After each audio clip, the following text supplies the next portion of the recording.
injusticia cometida en contra de uno es una amenaza en contra de todos. Justicia y perspectiva con Isabel Herrera.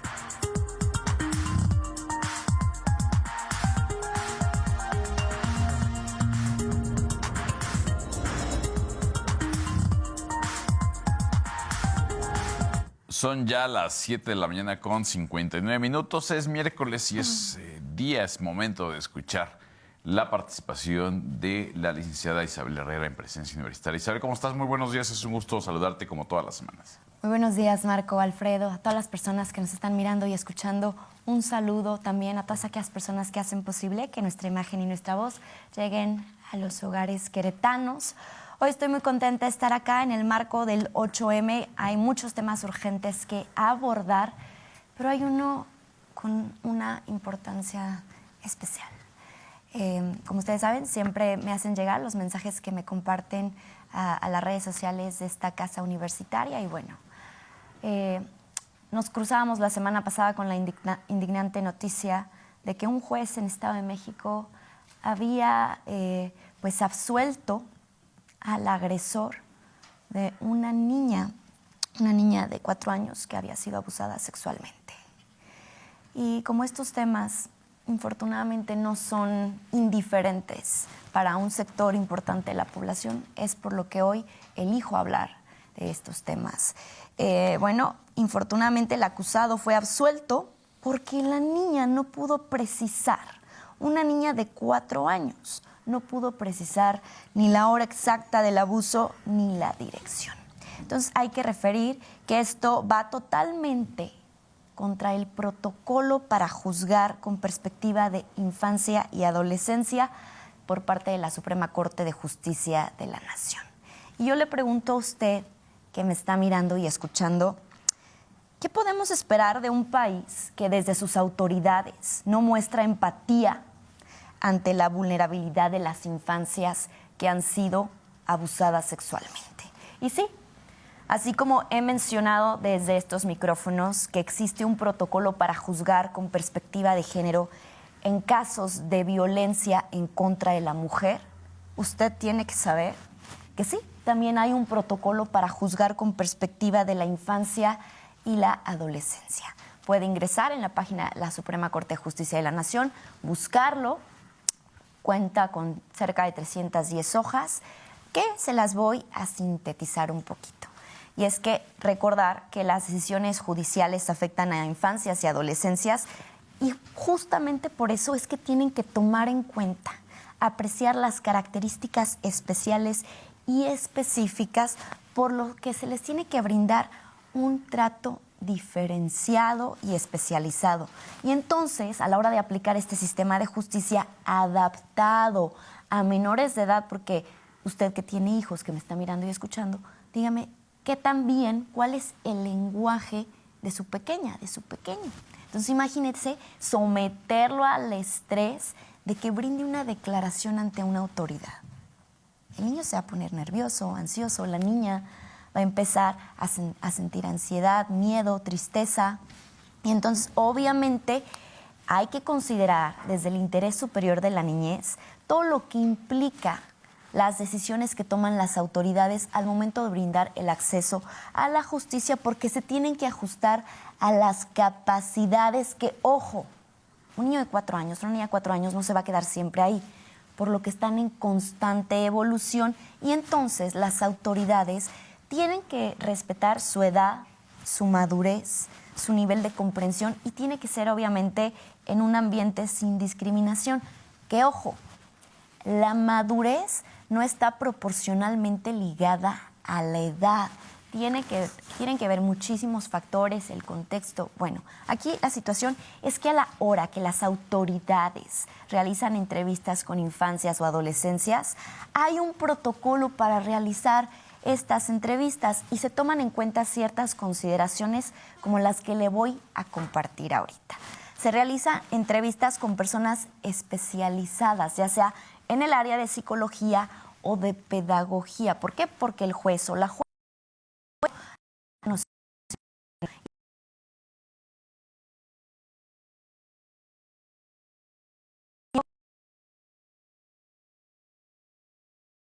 esta constante evolución, desarrollo que presenta la niña o el niño al momento de estar, pues obviamente que es una persona que está evolucionando. Sí, los niños son seres humanos y a veces hay que recordarle a las autoridades que los asuntos que están resolviendo involucran personas, involucran seres humanos. Parece que solo son cifras, nombres.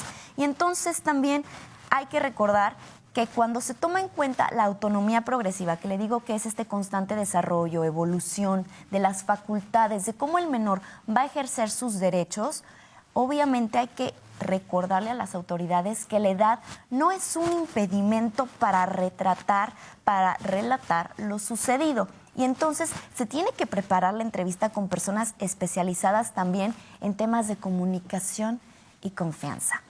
Hay que brindarle un entorno al menor donde se sienta a salvo, donde pueda compartir la experiencia. Y entonces se tiene que registrar la diligencia de la entrevista. Por ejemplo, con menores de edad, cuando uno acude a fiscalía a denunciar el ASI, pues hay una cámara especial, que luego no la tienen cargada, pero bueno, eso es otro tema. Entonces hay que también abordar estos temas que luego uno dice, bueno, ya está la ley, el tema es que la apliquen, que haya el recurso no solo humano, sino también el material, ¿no? Y entonces, obviamente, la Suprema Corte de Justicia de la Nación ha establecido diversos criterios para valorar justamente la opinión de las infancias y eso incluye considerar su desarrollo cognitivo, emocional. Hablamos de contextos. Cuando hablamos de perspectiva de género, de perspectiva de las infancias, justamente es analizar pues la especificación que tiene cada contexto, porque cada persona tiene su historia y cada historia es diferente. Y entonces esto también involucra el estilo de narración que puede manifestarse a través de un lenguaje no verbal. Porque recordemos, si una persona normal de edad 30 años se pone nervioso frente a una autoridad, ¿qué va a ser de un niño o de una niña? Y entonces, les digo, puede manifestar este lenguaje no verbal y su narrativa puede parecer alterada, desordenada, debido a que va a empezar a mencionar para él, para ella, los recuerdos relevantes y puede que no vayan en orden cronológico y también esto se puede ver afectado por las emociones que le atraviesen al momento. Y entonces, por eso referimos que el descartar el testimonio de una niña abusada sexualmente de 4 años porque supuestamente hay inconsistencias en su narración, pues hay que recordarles a los jueces, a las personas juzgadoras, que tienen que hacer un esfuerzo extra para comprender y valorar adecuadamente las declaraciones de una niña. Y entonces recordar también, infortunadamente, que México ostenta a nivel mundial el número 1 en abuso sexual infantil. Querétaro, junto con Tlaxcala, Querétaro hermoso, ostenta el segundo lugar a nivel nacional en abuso sexual infantil. Ya lo he dicho y lo seguiré diciendo. Hay que preguntarnos qué está pasando en casa, usted que me está mirando y escuchando. Y entonces, según también datos de la Secretaría de Salud, en cuanto a el grupo poblacional de infancias adolescencias, hay que referir que es el que más atención médica ha requerido en casos de violencia sexual. Entre los hombres, la mitad de los que se presentan, los pacientes, son niños. Y en cuanto a mujeres, el 12.5% son niñas y el 40% son adolescentes. También la ENDIRE refirió que en el INEGI se señala que en México el 50% de las mujeres ha vivido violencia sexual y el 12.6% lo experimentó durante su infancia. Y entonces, por eso mencionamos que el ignorar estos protocolos pertinentes es sumamente grave porque su aplicación justamente está diseñada para evitar la revictimización y la impunidad en un país donde de 1,000 casos de abuso sexual que se denuncian, 1,000 casos que se denuncian, solo 100 se aperturan carpeta, solo 10 continúan con la investigación y solo 1 se sanciona. Entonces hablamos de un 96% de impunidad en el país que ostenta el número 1 de abuso sexual infantil. Pero cuando hablamos de perspectivas en las infancias, hay que aterrizarlo un poquito más. Y justamente nos recuerda lo más importante, que sí, niños, niñas y adolescentes son titulares de derechos y cuentan con autonomía y con capacidad para tomar sus propias decisiones.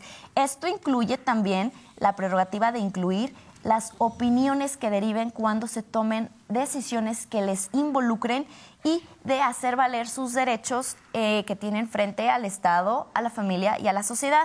Y entonces se ha logrado comprender que el pertenecer a este grupo de niños, niñas y adolescentes no es una fase de transición para ser adultos, no. Simplemente es una forma diferente de ser persona. Y entonces los niños, las niñas y las adolescentes no pueden ser definidas a partir de que se encuentran subordinados a una persona adulta. Y entonces, justamente para garantizar el acceso a la justicia en condiciones de igualdad, es fundamental entender que son seres diferentes a las personas adultas. Y entonces el artículo 1 de la Convención de los Derechos de los Niños refiere que debe de haber justamente esta armonía entre la dirección y la orientación para brindar a los niños, niñas y adolescentes una evolución en sus facultades para que ejerzan sus derechos. ¿Por qué? Porque someter a un menor de edad a que enfrente un proceso judicial les va a colocar necesariamente en una situación de vulnerabilidad, donde van a estar experimentando emociones como angustia, ansiedad, tristeza, miedo, y entonces su psique va a recurrir a diversos mecanismos de defensa. Por eso se necesita un especialista que identifique estos mecanismos de defensa para no malinterpretar la conducta del niño, de la niña, del adolescente al momento de que está enfrentando el juicio. Y entonces por eso esta insistencia de que sí deben de haber especialistas en pedagogía, en psicología. A ver, que haya una plática con un menor de un niño autista que no cuenta su testimonio. Las neurodivergencias también tienen derechos y también es un tema importante. Entonces, por ejemplo, si una niña de 5 años fue abusada sexualmente, hay que mencionar que puede modificar su tono de voz al momento que está rendiendo su testimonio, puede gritar, incluso puede mostrar una conducta más aniñada. ¿Por qué? Porque son mecanismos de defensa y entonces las personas juzgadoras deben de brindar las condiciones adecuadas para que cuente esta persona, este ser humano, con las medidas necesarias. Y entonces hay principios rectores que establecen el artículo 2, 3, 6 y 12 de la Convención de los Derechos de los Niños, que es, lo más importante es que el interés superior de la niñez es una consideración primordial en todas las medidas que conciernen a las infancias y adolescencias. Se tienen que respetar los derechos de los niñas y niños, asegurar su aplicación sin discriminación. No porque sea un niño que pertenece a una periferia, a la sierra, un niño neurodivergente, no cuenta su testimonio, no significa que no pasó. Y siempre referimos, en el derecho no siempre es mostrar lo que pasó, justamente es poder probar lo que decimos que pasó. Y entonces también se tiene que hacer efectivo el derecho de las niñas, niños y adolescentes a expresar su opinión libremente y saber que se les va a tomar en cuenta, y así como respetar el derecho intrínseco de niñas, niños y adolescentes para garantizar no solo su vida, su supervivencia y su desarrollo. Y entonces tenemos que recordar que el interés superior de la niñez está contemplado en el artículo constitucional 4 y en la Convención de los Derechos de los Niños en el número 3. Y justamente la Corte, en el caso Atala Rifo y Niñas contra Chile, menciona que no se puede partir de la premisa que niños, niñas y adolescentes son incapaces de expresar sus opiniones. No es necesario que cuenten con un conocimiento exhaustivo sobre todos los aspectos del asunto que les afecta. Niñas, niños y adolescentes pueden expresar opiniones sin presión y pueden elegir si desean ser o no escuchados. Debe de ser evaluada su capacidad para tener en cuenta sus opiniones, o sea, hay que analizar el contexto que les rodea y también se deben de analizar sus niveles de comprensión.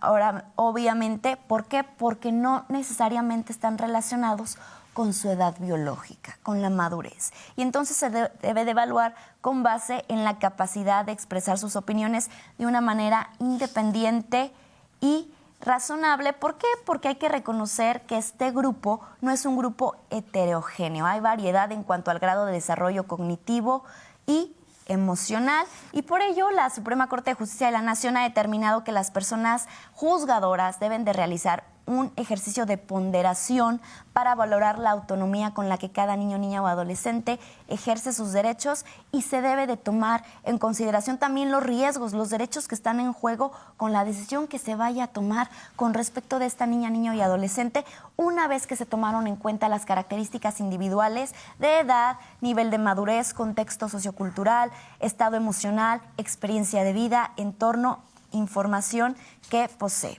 Y yo me voy a despedir con una frase que dice: un país no puede llorar con un ojo cerrado.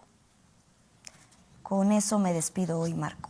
Muchas gracias, como siempre, Isabel. Nos vemos la próxima semana. Claro que sí. Hasta entonces. Vamos a una pausa y volvemos con más.